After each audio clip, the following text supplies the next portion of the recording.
Understand, if you look, I mean, I have a mask right here. I put a mask on, when I think I need it. Tonight, as an example, everybody's had a test and you've had social distancing and all of the things that you have to, but I Just wear like your masks rallies. when needed. When needed, I wear masks. Okay, let me ask. I don't wear masks like him. Every time you see him, he's got a mask. He could be speaking 200 feet away from it. He shows up with the biggest mask I've ever seen. I will be one of the first conservatives to just admit it. That joke did not age well. Earlier today, President Trump and First Lady Melania tested positive for COVID. Karma has a way of nipping you in the butt. I mean, yes, there is a lot of conflicting information out there about COVID, but nonetheless, as the President of the United States, he should be a little bit more of an example and err on the side of caution.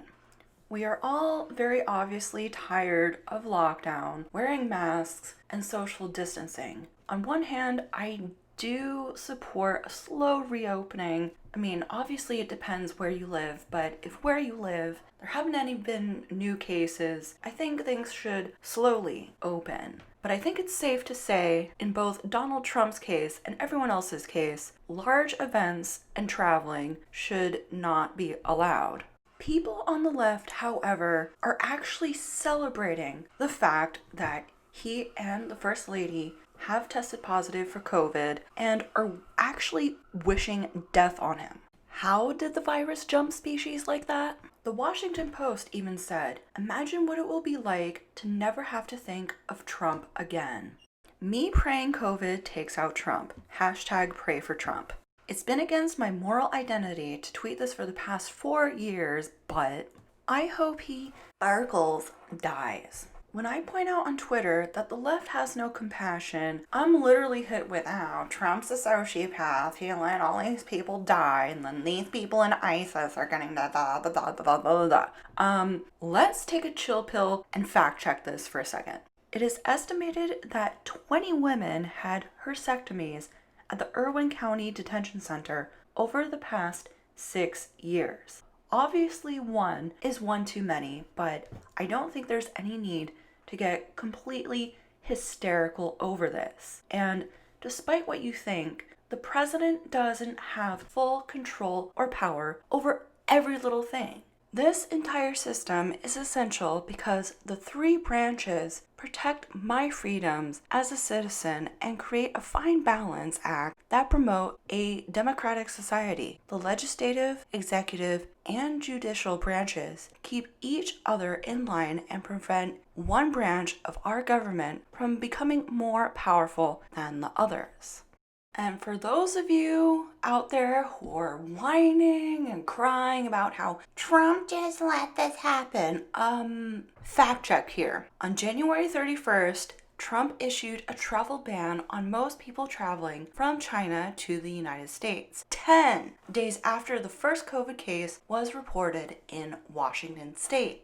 Joe Biden, on the other hand, in June said, "As president, I will increase the number of refugees we welcome into this country." Let's take a deep breath and sit back, ladies and gentlemen. Let's look at this critically. A very contagious virus is spreading all around the world. It only makes sense to ban travel and enforce our borders. I mean, if you let a big influx of people just come in as refugees, that in fact does put us in danger at the spread of the coronavirus. And of course, the second you even speak against the mainstream narrative, somehow you are this awful, horrible racist. Rates of white on white versus black on black homicide are similar at around 80 to 90%. In 2018, 16% of white victims were killed by black offenders, while 8% of black victims were killed by white offenders. Similarly, in 2017, 16% of white victims were killed by black offenders, while 9% of black victims were killed by white offenders. In many ways, I feel like the media hypes up this thing and makes racial issues a problem, but the problem here is not race. We are just hateful towards our fellow human beings. Even on Twitter, I was told, take those pearls you're clutching and swallow them whole. Just kidding. I'm concerned about the healthcare workers and teachers celebrating our President and First Lady's diagnosis. How are we supposed to trust these disgusting, heartless people with our health and children?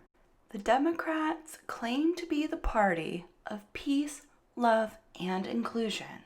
But yesterday, they were talking about putting political opponents to a literal firing squad. And today, they are fanatically wishing death upon someone. I don't care who you are, where you're from, or what your political beliefs are. I do sincerely hope that you, your loved ones, and friends are all well, staying safe, and I'll see you later whenever in the next video. Bye.